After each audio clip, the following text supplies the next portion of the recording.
এটা মনে হয় আপনার এটা মনে হয় এটা একটু দেখাইছে। এটা হচ্ছে আমাদের পানিতে পড়া ফোন আসছে না, এটা রেডমি 7। সাইড কি কর্নার ভেঙে গেছে খুলতে যায়? না ওটা আগেই ফাটা ছিল। এটা ছিল কালো আটা দেওয়া তো? কালো আঠা, তেল টেল তো দেন নাই। আচ্ছা বন্ধু, না, না। রেডমি 7 এ যদি কেউ অয়েল ইউজ করেন তাহলে কিন্তু ব্যাক পার্ট ফাইটে যাবে। আর এটার এমনি টেম্পার নষ্ট বোঝা যাইতেছে, তাই না? এখন জায়গা আচ্ছা তাহলে এখন এটা কি অন হইতো দেখছেন?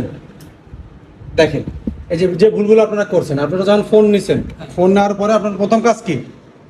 চেক দেওয়া ওটা কি কন্ডিশনে আছে, ডিসপ্লেটা আসে কি না, অন হয় কি না। হ্যাঁ, দেখি কোনটা, এটা আপনার আগে দেখতে হবে। না আমরা যখন প্রথমে চেক দিছি তখন হলো ফোন অন হয়ে কিছুক্ষণের জন্য আবারই অটোমেটিক বন্ধ হয়ে যেত।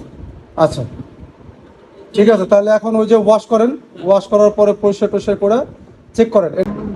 ভাঙা টুকরা লাগাই দিন। অন হচ্ছে আচ্ছা অন হয়েছে, আমরা দেখি। পুরোপুরি অন হয়।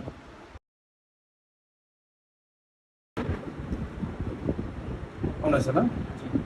কাছাকাছি একবার সাইড বুটন দিয়ে অফ করেন, আবার অন করেন। এবার দেখেন, দেখছেন? এটাই হচ্ছে ফর। এবার এটার জন্য আমরা আলাদা বিল করতে পারবো, তবে নিচে লজিকটা একটু পরিষ্কার করে দেখেন। আবার অফ হয়ে গেল নাকি? না, অফ হয় নাই। ঠিক আছে। আচ্ছা ঠিক আছে, এটা চেক দেন, তারপর আমি তো আছি।